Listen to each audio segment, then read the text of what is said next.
Assalomu alaykum. Man Qosimov Abdunabiy هستم.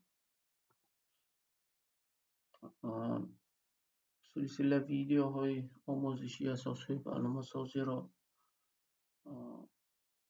دوام داده ایستادیم.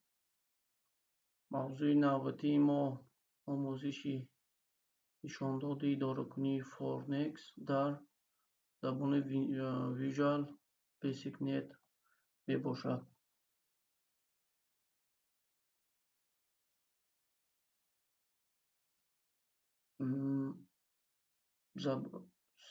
نشانداد اداره‌کنی فورنکس این اپراتور سیکلی میباشد که در زبان ویژوال بیسیک استفاده برده می شود. در رفت درس ما با یعنی که تکرار شوی سیکل کلمه کلیدی که با میخوره رفت اجرایش برنامه اداره کنی رفت اجرایش سیکل الگوریتم های سیکلی فرمول های ریکورنتی نشانداد for next syntax for next exit for continue for elementi اداره کنی لیست باکس تعیینات لیست باکس خاصیت های لیست باکس حادثه های لیست باکس و متد های لیست باکس شناس میشویم. در کتاب های دیتل و تروسوف و صحیفه های زیرین آید همین سیکل فور بخشیده شده است. میتوانید از همینجا باز بسیارتر شناس شوید و خوانید. حیات ما خودش از سیکل ها عبارت است. خود سیکل این دور میگویم با دیگر کلمه با دیگر معنا دور تکرارن یک چند مرتبه تکرارن آمدن همون یک حالت رو مینامند.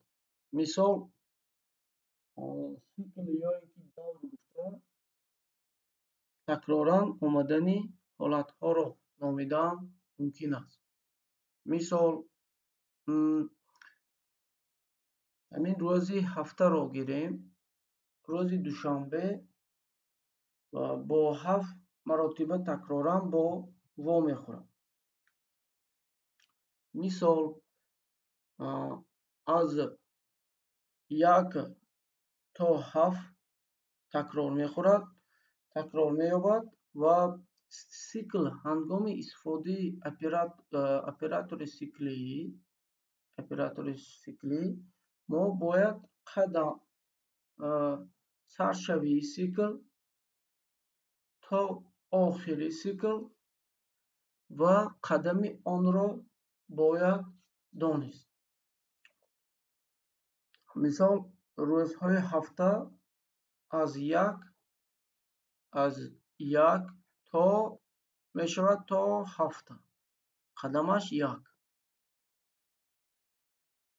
روزهای هفته دوشنبه، سه شنبه، چهارشنبه، پنجشنبه همیشه بعد 7 روز باز رقم اوله آمده میایستیم با هفته اوله آمده میایستیم. اکنون ماه ها باشد. ماه ها نیز از 1 تا 12 دوام می‌یابد. از 1 تا 12 قدمش 1 است. البته قدمش 1 است و از همین نقطه نظر از 1 تا 12 میره. январ феврал март تا 12 باز از январ سر میشود. اینه میگویند سیکل. یعنی دور. دورها برای فصل سال 4 فصل سال هست. عموما حیات ما از دور عبارت می باشد، از دورها. اکنون همین دور را در زبان برنامه‌سازی با سیکل فور، با فرمان یعنی که کلمه کلیدی فور استفاده میکنم. پارامتر سیکل تغییر یابنده از تیپش پارامتر سیکل از تیپش خیلش تیپ ها که ما در درس های اوله گفته گذاشتیم. تیپی معلومات ها گوناگون می شوند. اینها گفتیم اینتجر، دابل، string، short، boolean و غیره. از اینجا تیپی یکی از همون تیپی معلومات ها رو داشته میتونیم. قیمتی اولش با روسیش هم начальный значениش تا قیمتی آخرانش و step قدم. اگر همین step رو قدم رو نموندیم автоматик خودش یک میگه. بعد نشاندادها، عملها در اینجا نوشته می شود و آخری دیگه سیکل. من در اینجا یک مثال آورده شدگی که دیم کلمه رقم از اینتجر دو تغییر یابنده اعلام کردیم که تیپی آن اینتجر است. بعد با یک تغییر یابنده دیگر سیوم تغییر یابنده این سطر نام با نام این سطر تیپی آن استرینگ است. حالا خالی می باشم، خالی مونده. اکنون سیکل سرداده ایستادیم که از نول mana کلمه از ده یعنی تیپی که اعلان کرده بودیم از ده تا یک قدیمش مینوس یک. ده مینوس کرده رفته میگیرد. ده نو هشت همیشه با قدمی مینوس یک رفته میگیرد. داخلی همین سیکل با یک تا دیگه سیکل سردادگی هستند که یک تا دیگه سیکل کار میکند که از 0 تا 9 کار میکنند. این سطر امپرسند برابر یعنی که ما با سطر حالا خالی است جمع کرده ایستادیم سی استر رقم. همون رقمی که رقم از 0 تا 9 همین فونکسیه که با سطر میگردند. از 1 تا 0 یعنی که با سطر جمع میکنند. بعد میباید سطر جای خالگی با یک پرابل یعنی که میگوییم جای خالگی جمع میکند. این علامت امپرسند جمع کردن رو در زبان ویژوال بیسیک میدهد. بعد وقتی که این سطر را جمع کرد باز با بالا میرود. اینجا 10 بود، یک تا مینوس میکنند 9 میشه. با سیکل از 0 تا 9 با این سطر جمع میکند. همیشه 10 مراتبه 0 تا 9 با تغییر یابنده این سطر میبخشد.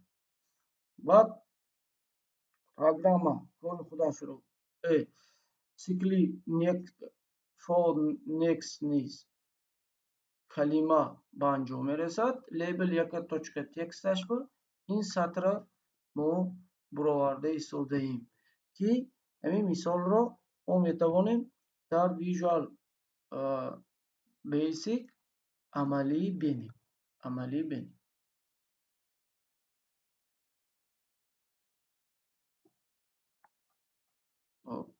создать проект, Visual Basic, Windows Form Application.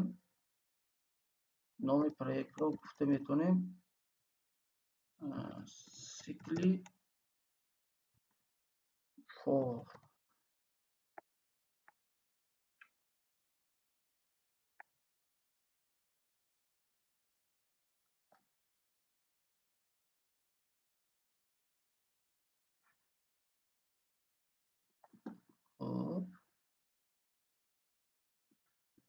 یک توگمی باتن میمونه، یک لیبل. اکنون همین حادثه توگمی باتن کلیکش با همین کد رو می نویسیم. همین کد رو می نویسیم.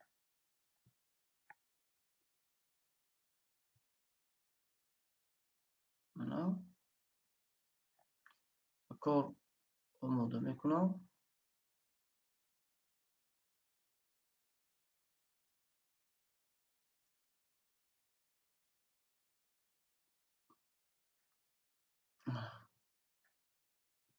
نول تا 9 1 2 3 4 5 6 7 8 9 10 مرتبه نوشت. چقدر که گفتم سیکل داخلی دوره، یعنی سیکل نه دو سیکلی داخلی همدیگر نوشته شده ایستاده است. اینجا کار کرده ایستاده. اکنون ما مثال دیگر رو ببینیم که مسئله 4 و 3 نام دارد. یعنی عددی بوتونی n داده شده است، حاصل ضرب 1 و 1 1 و 2 1 و 3 تا n ضرب شونده یافته شود. به n قیمت میدهیم.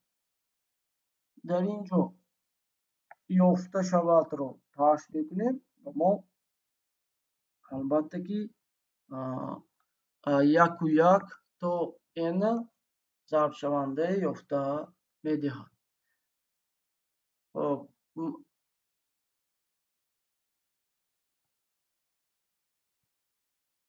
mana программа чунин кор мекунад ки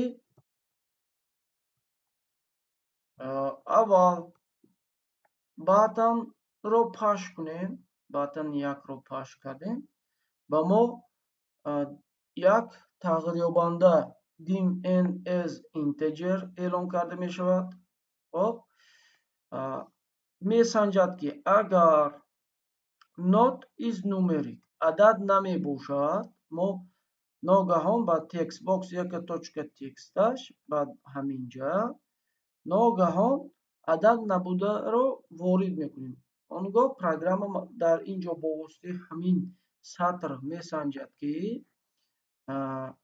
мана not is numeric адад намебошад.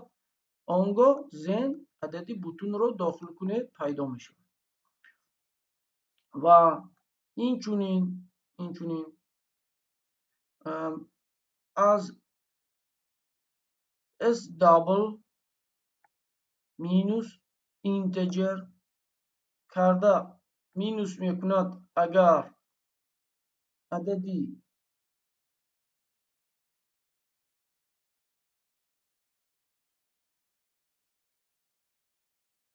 виргулдор пайдо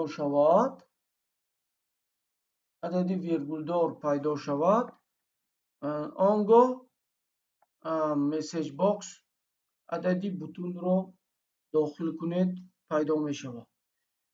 ва агар ҳамин адади хурд аз 1 бошад, яъне ки 0 он гоҳ адади бутуни калон аз 0ро дохил кунед пайдо мешавад. якчанд шартҳо монда шуда истодааст ки ба мо адад аст ё не, адади бутун аст ё не, ҳамаи ҳамун ҳолатҳоро барнома میسنجد. بعد اون که سنجش ها برنامه یکچند سنجش ها رو گذرانی پروگرام با ما s int یعنی که از تکس باکس و s int گردانده n میبخشد. p s double یک s z s single یک اعلام کرده شدیم. بعد سیکل از یک تا n کار میکند. z با جمع کرده قدمش 0.1 است. p با ضرب میکند. همین خیل تا n سیکل دوام کرده میگیرد که بعد آن لیبل سه точка تکستش با حاصل ضربی همین نتیجه رو میبرد. مسئله دیگری برنامه نویسید که از استفاده برنده عددی n بوتون از یک کلان را میپرسیده. برای آن در لیست باکس عددهای تصادفی را پیدا کنید. مقدار عددها باید به n برابر شده هر یک عدد از اینترول 1/3 تا n ifade کرده شود. حالا عددها بر روی خط به n داخل میکنیم. در اینجا برنامه نوشته شده است. برنامه کد برنامه آورده میشود. هنگامی باتن یک را کلیک کردن پخش کردن چی حادثه رخ میدهد، چی برنامه با کدام کار میگذارد. دین n as integer یک تا تقریبا n اعلام کردیم که تیپش اینتجر است. از تکست باکس با اینتجر گردانیده با n میبخشد. بعد لیست باکس رو لیست باکس یک точка items точка clear توضیح میکنیم لیست باکس رو. بعد سیکل سر داده ایستادیم که از یک تا n میباشد. با لیست باکس وابسته از شرط مسئله تصادفاً با فونکسی arrange در ویژوال بیسیک عددهای تصادفی میسازد. عددهای تصادفی در بین از 0 تا 1 ترتیب داده می شود که 3 ضرب n ضرب عددی تصادفی حاصل شده جمع 1 با لیست باکس همراه کرده می شود. مسئله های معمولی با سیکل های پارامتر وابسته: حساب کنی سوم، حساب کنی حاصلی زد، مقدار قیمت های معین، کافتکاب خطی و غیره ها با واسطه سیکل سوم سیکل فا عملی کرده می شود. مثال ما میگم که از یک زدچه مثلا از یک تا 100 سوم آنها را یافته شود. البته در اینجا سیکل فا استفاده میکنیم. سیکل for each element با مسیو کتی کار میکند. این بود موضوع نوبتی ما، موضوع چهارم ایدی سیکل for